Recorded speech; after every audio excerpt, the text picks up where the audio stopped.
Good morning, students. Dear students, आज हम unit 5 इकाई 5 में जो दिए गए टॉपिक्स हैं उसको डिस्कस करेंगे. After reading this unit, you will be able to understand the concept and scope of adult education and explain the role of government and non-government agency concerning population education. That means कि हम जब इस unit को पढ़ लेंगे तो हम लोग ये समझ पाएंगे कि पॉपुलेशन एजुकेशन के कॉन्टेक्स्ट में government and non government agencies की क्या भूमिका, that is role of government and non government agencies concerning population education and integration of population concept in different school subjects.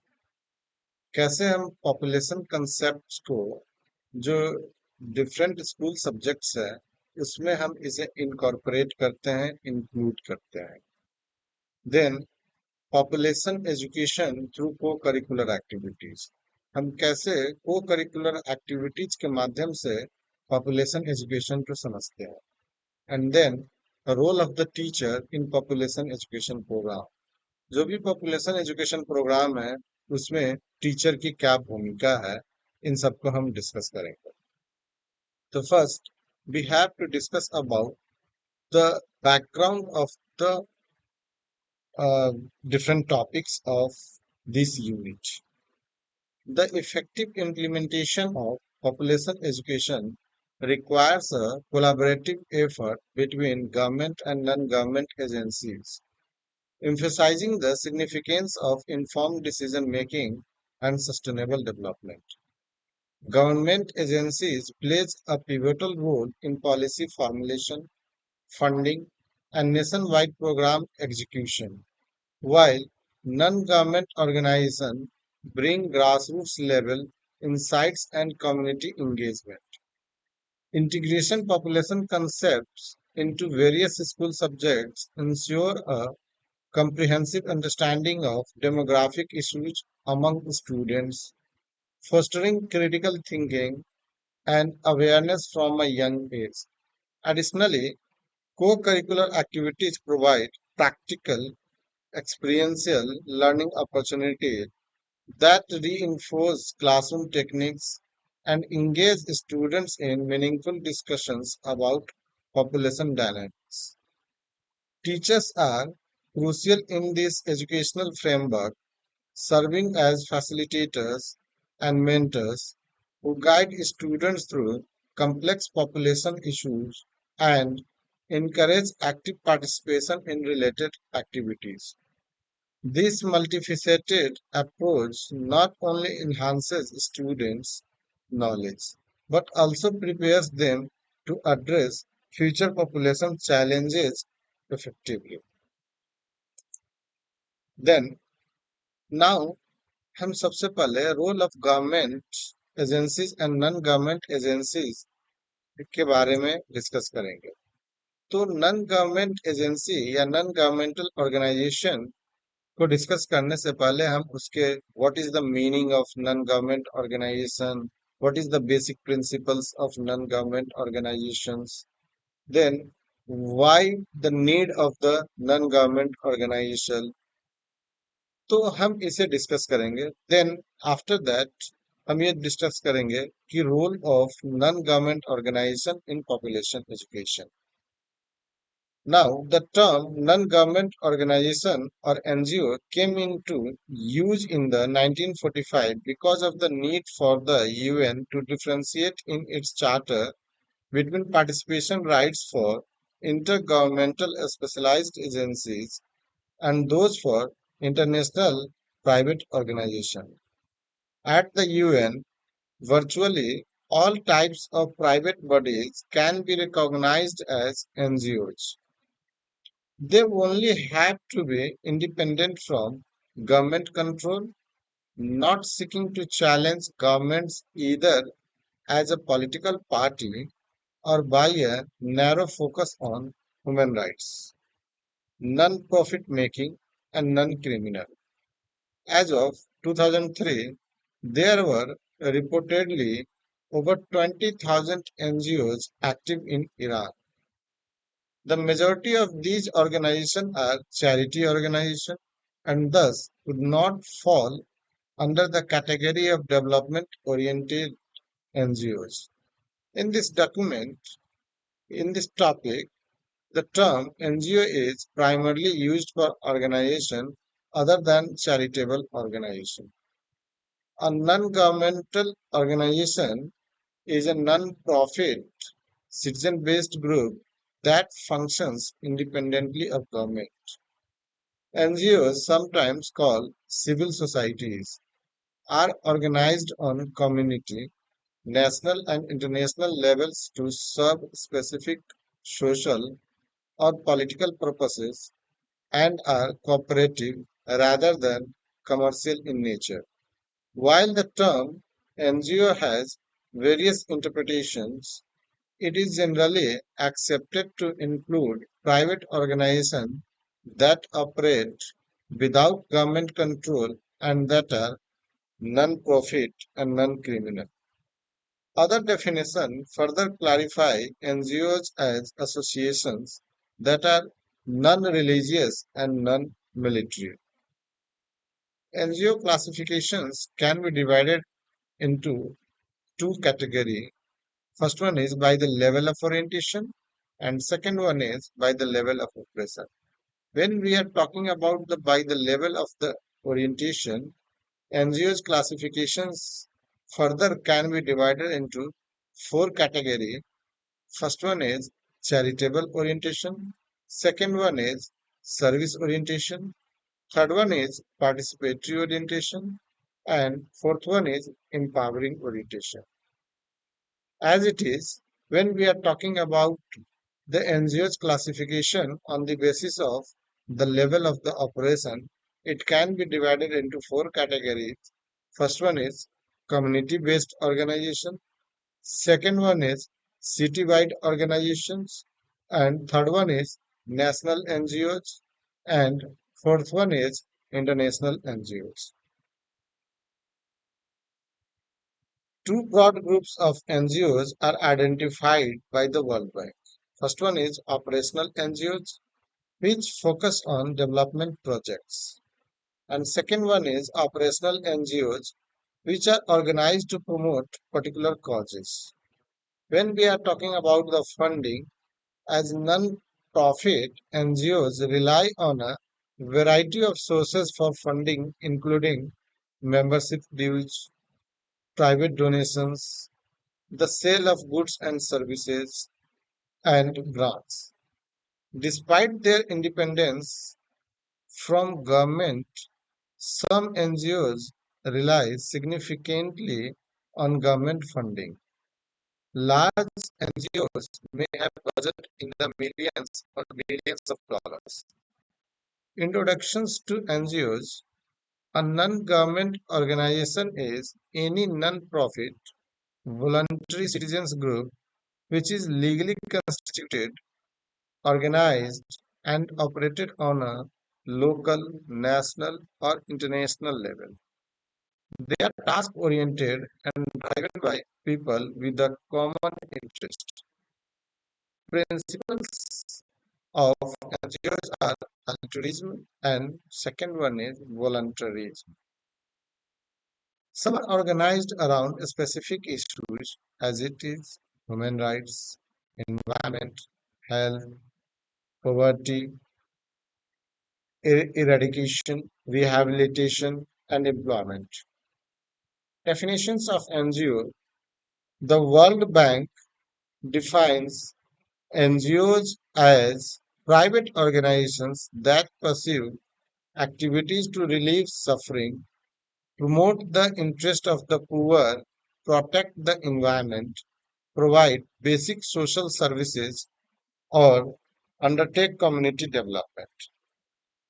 In wider uses, the term NGO can be applied to any non-profit organization which is independent from government. NGOs are typically value-based organizations which depend in whole or in part on donation and voluntary services. The United Nations describes an NGO as any non-profit voluntary citizens group which is organized on a local, national, or international level, task-oriented and driven by people with a common interest. NGOs perform a variety of services and humanitarian functions, bring citizens' concerns to governments, monitor policies, and encourage political participation and at the community level. They provide analysis and expertise, serve as early warnings mechanism, and help monitor and implement international agreements. In simple terms, NGOs can be defined as self-governing, private not-for-profit organizations that are geared to improving the quality of life for disadvantaged people. Working culture of NGOs are NGOs perform a very important role in helping the needy people. NGOs are of great help in case of natural disaster or calamity like earthquake, tsunami, or floods. NGOs act as a link between people and the government, which act as a communicator, facilitator, or active force for solving the problem. NGOs have a significant role in improving the standard of living and reducing the poverty. NGOs are also contributing in important research and education for development of the country. NGOs supplement government efforts. Today's youth is nation's future hope. NGOs play a vital role in education. NGOs try to reach the underprivileged children and youth and make sure they get education. NGOs help to bring about sustainable development of the country since NGOs are active in most of the fields that bring about the economic and social growth and concern for the environment. Many NGOs are actively bringing about social mobilization on issues like empowerment of women, human rights, environment concern through campaigns, rallies, or workshops. The corporate sector, along with the NGOs, are bringing sustainable development. NGOs play an important role in CSR activities. NGOs being more knowledgeable about social structure and social problems, expert advice or assistance of NGOs is very useful for corporate sector in executing their CSR activities. Principles of NGOs. There are 7 principles of financial management for NGOs. They provide a high level guide for trustees and senior managers to help them make sure that their organization is using funds effectively and that staff are working appropriately. Principles of NGOs are management, accountability, transparency, integrity, viability, accounting standards, and consistency. Management. The organization must take good care of the resources it is entrusted with and make sure that they are used for the purpose intended. The Board of Trustees has overall responsibility for this.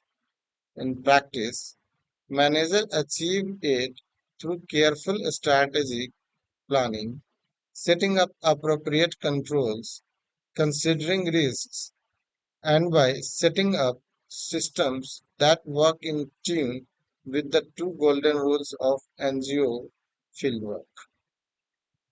Accountability. The organization must explain how it has used its resources and what it has achieved as a result to all stakeholders, including beneficiaries. All stakeholders have the right to know how their funds and authority have been used. NGOs have an operational, moral, and legal duty to explain their decisions and actions and submit their financial reports to scrutiny. And next, transparency. The organization must be open about its work, making information about its activities and plans available to relevant stakeholders. This includes preparing accurate, complete, and timely financial reports and making them accessible to stakeholders, including beneficiaries. If an organization is not transparent, then it may give the impression of having something to hide. And next one is integrity. On a personal level, individuals in the organization must operate with honesty and propriety. For example, managers and trustees should lead by example in following procedures and by declaring any personal interest that might conflict with their official duties. The integrity of financial reports depends on the accuracy and competency of financial records. Now, variability, viability. Expenditure must be kept in balance with incoming funds, both at the operational and the strategic levels. Viability is a measure of the NGO's financial continuity and security.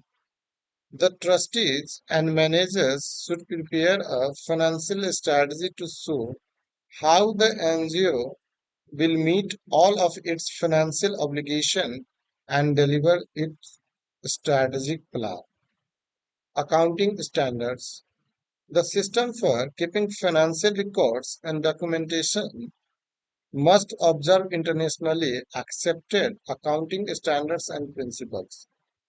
Any accountant from anywhere around the world should be able to understand the organization's systems for keeping financial records. Consistency. The organization's financial policies and systems must be consistent over time. This promotes efficient operations and transparency, especially in financial reporting, while systems may need to be adapted to changing needs. Unnecessary changes should be avoided.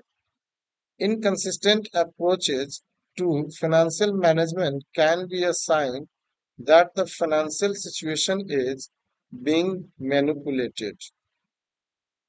Now, what is the need of NGOs?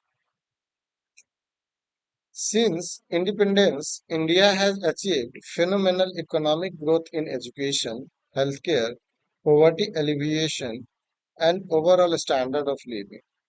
Issues of exclusion of women, children, and marginalized communities in the development process, however, remains. Other adverse consequences of inequitable growth include the spread of Naxalism, recurrent violence for reservations, and ever increasing cases of farmer suicides. India ranks 138th in the 2018 Human Development Index rankings.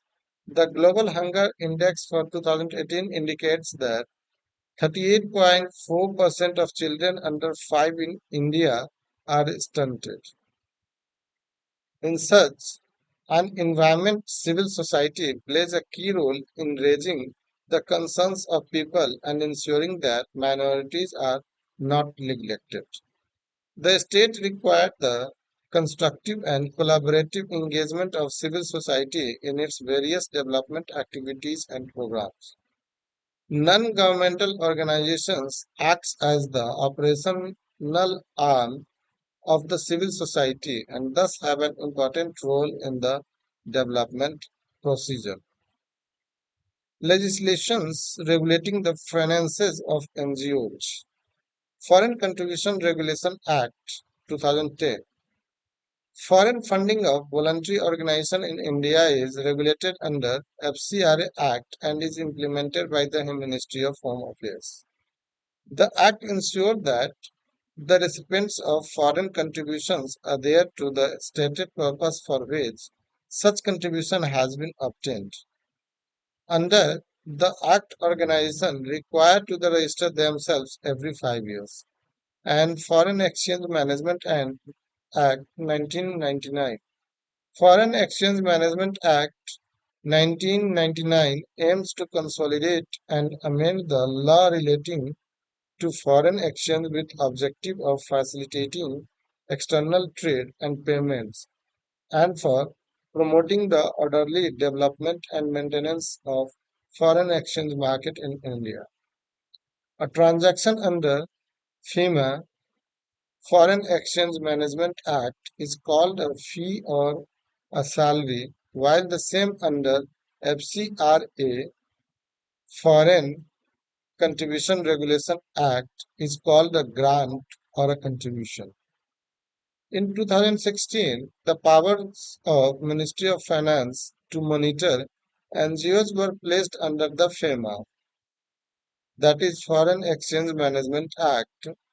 The idea was to bring all NGOs which receive foreign contributions under one umbrella for better monitoring and regulation.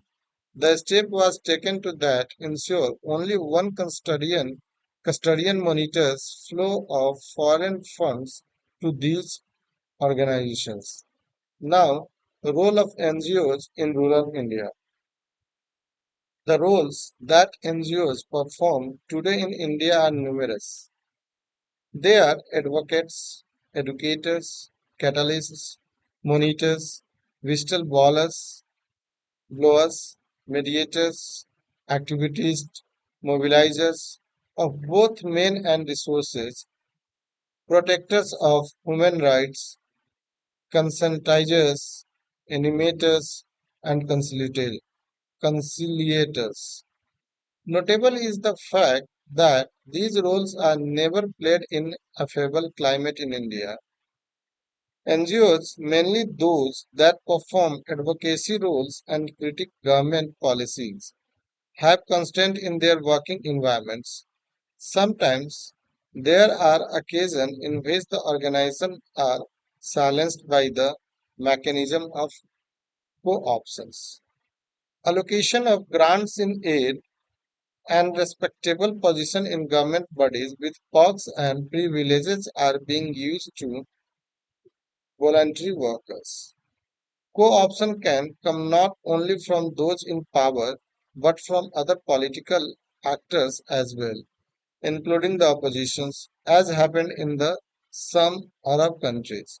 For them, NGOs are the instruments that can be used for political support and influence. NGOs are playing a promising interlocutors role in all development activities in existing academic as well as development studies. In recent times, responding to grassroots level initiatives and voluntary action became necessary to develop the rural areas.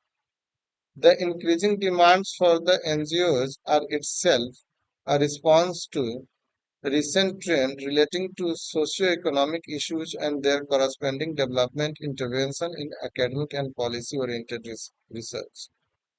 Doing is difficult than saying.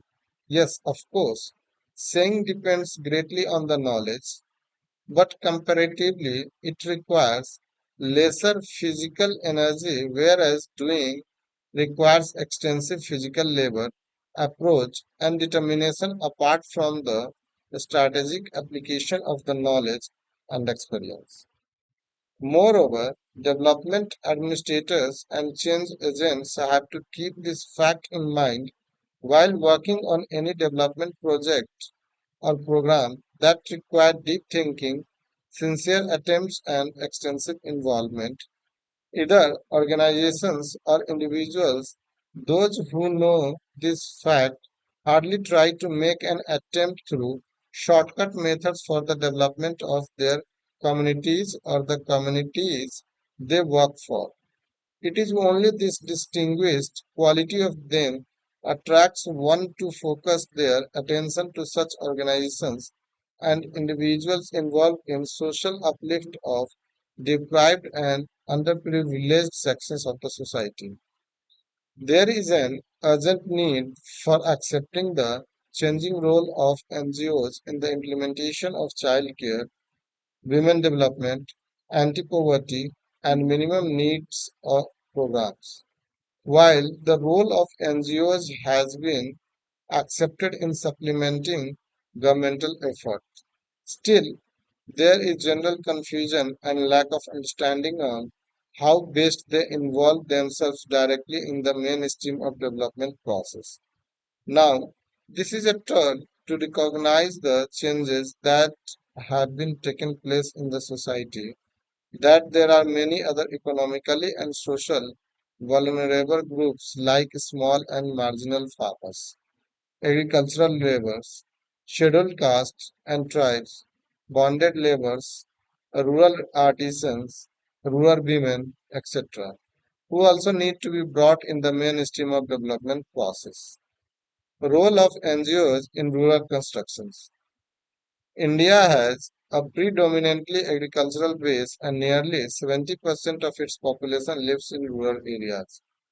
Practically, after the introduction of new technology in every field of human life, there is a visible change even in the thinking pattern and understanding. But it is very clear that we need a corresponding change in the rural areas.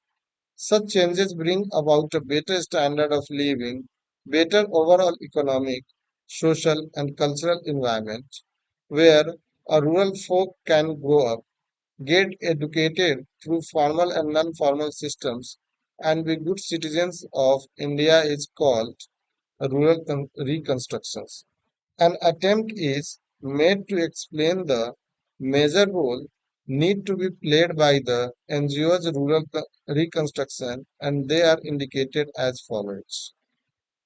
First one is to supplement government efforts in implementing various programs relating to rural reconstruction and development projects. NGOs are expected to mobilize their local resources, initiatives, and promote self employment activities in rural areas. To organizing and mobilizing rural people for social action to create awareness among them. They should build self-reliant for sustainable society by acting as mediator between people and government. To help the specific target example women, children, SCs and STs, landless agricultural laborers and downtrodden people. Act as a supporter and partner of government programs in activating delivery systems and in implementing rural development programs, etc. To promote appropriate technologies and conducting demonstrations where and when there is a need. To generate self-confidence, self-help, and to enhance decision-making capacity among the rural communities.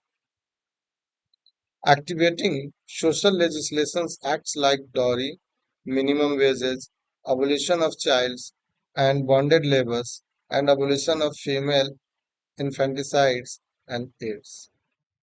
Factors of transformation, concretization, and improvement of the living standards and welfare of the people, poor. They should act as facilitator of development, education, training, professionalization, etc. Dissemination of needed information, especially information pertaining to modern agricultural technology as well as appropriate technology for promoting eco-friendly industrial activity. To promote rural health, sanitation, population control, family planning activities. The NGO's role is that actual functions played by an individual or an organization in the relevant unit of the society.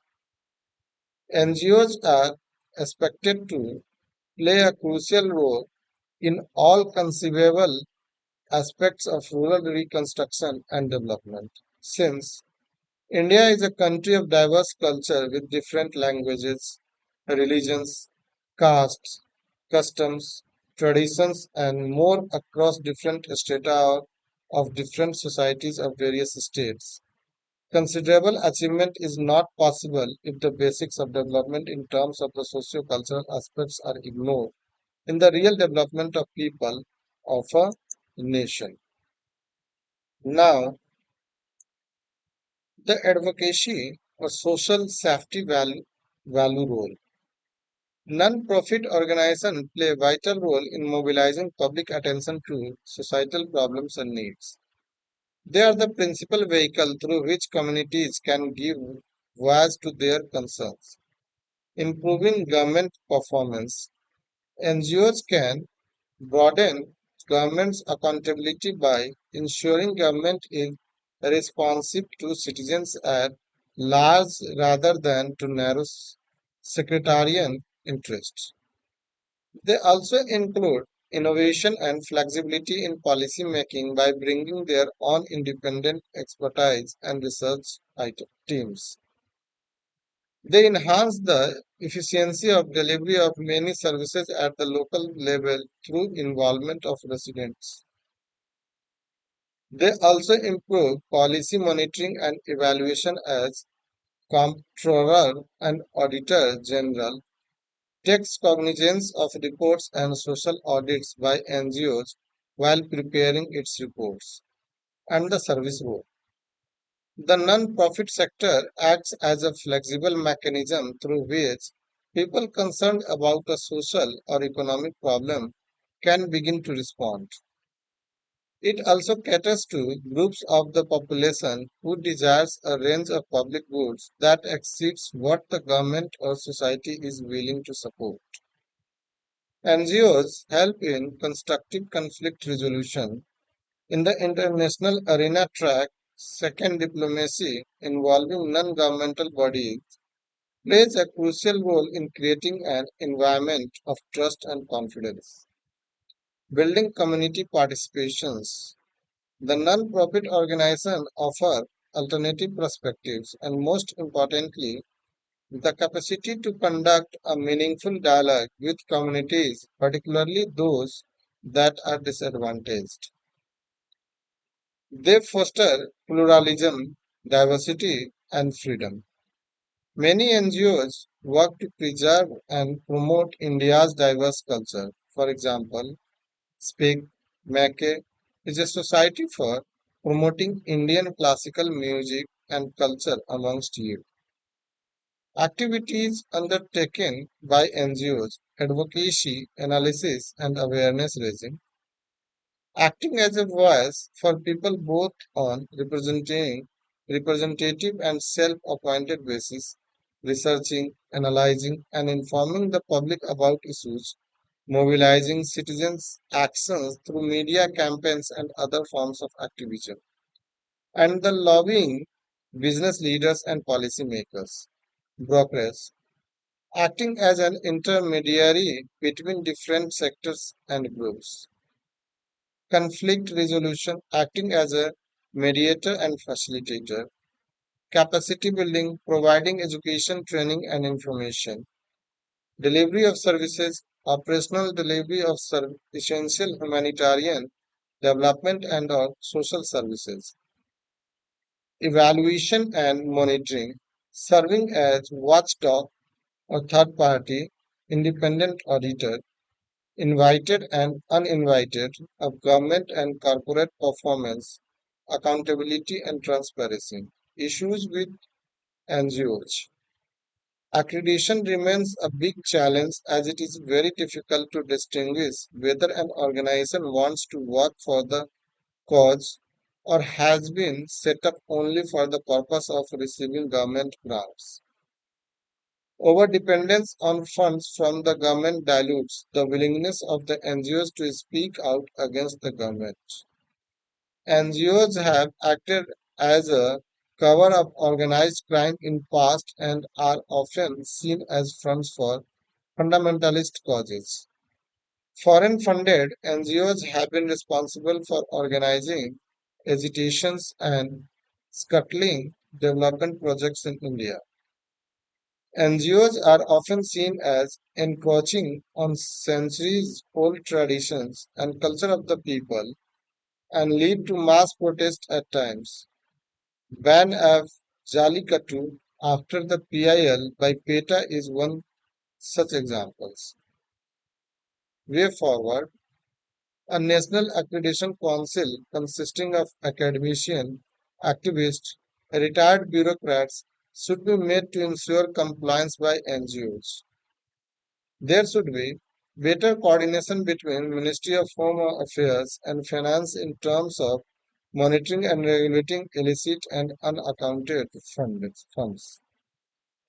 A regulatory mechanism to keep a watch on the financial activities of NGOs and voluntary organizations is the need of the hour. Citizens today are keen to play an active role in processes that shape their lives, and it is important that their participation in democracy go beyond the rituals of voting and should include promotion of social justice, gender equity, inclusion, etc. Thus, we can conclude that the role of government and non-government agencies concerning population education is crucial in shaping policies, funding initiatives, and providing educational resources and programs. These entities play complementary roles in promoting awareness and understanding of population dynamics and their impacts. Here is an overview of how each contributes to the population education. Government agencies are policy making, funding and resources, research and data collections, public awareness campaigns, and collaboration and partnerships. Policy making.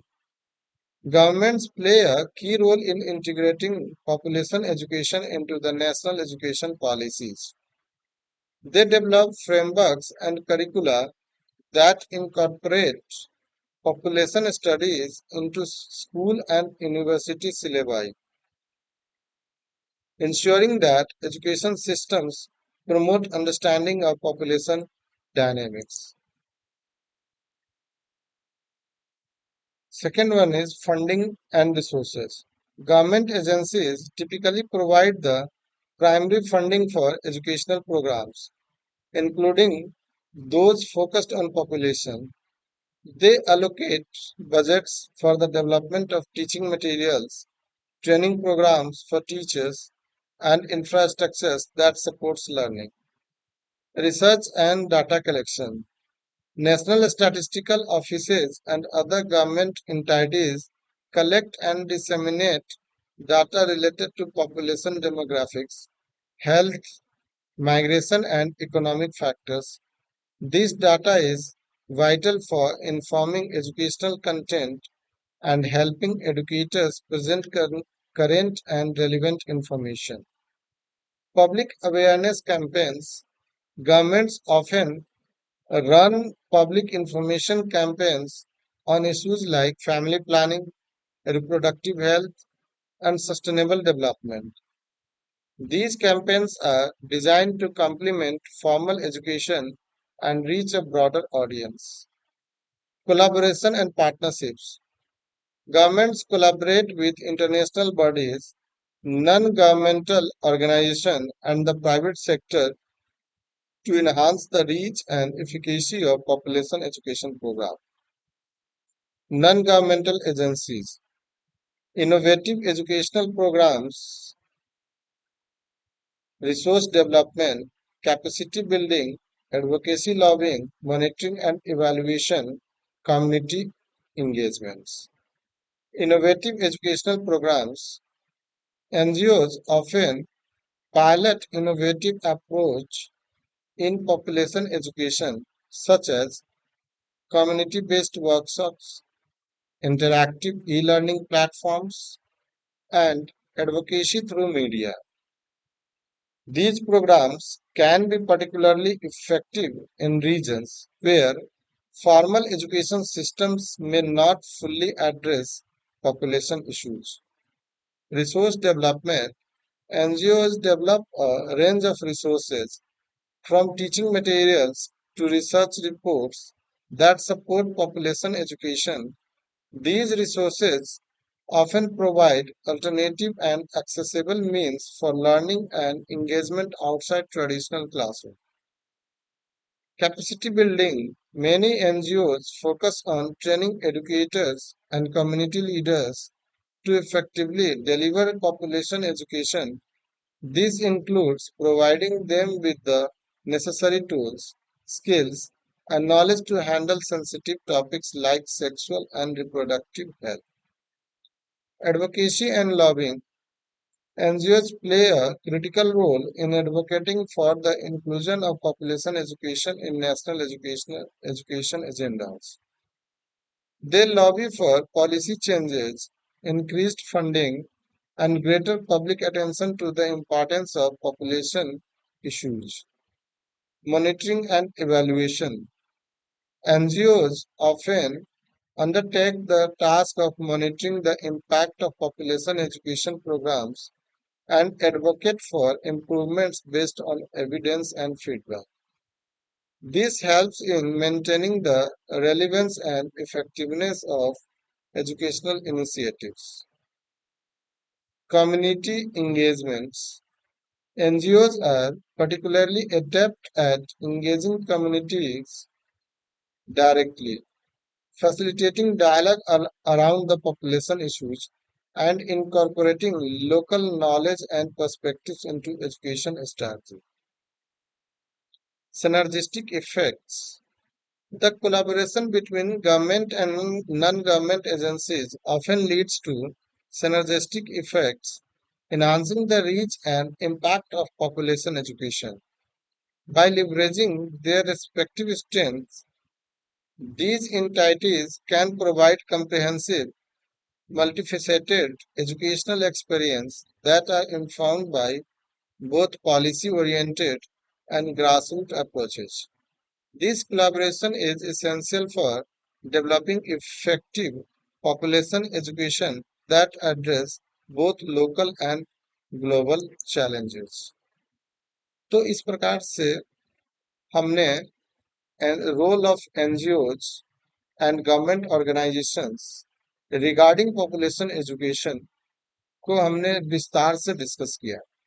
इसमें role of NGOs क्या है, what is why the need of NGOs, what is the basic role of NGOs, and what is the government role of agencies in population education।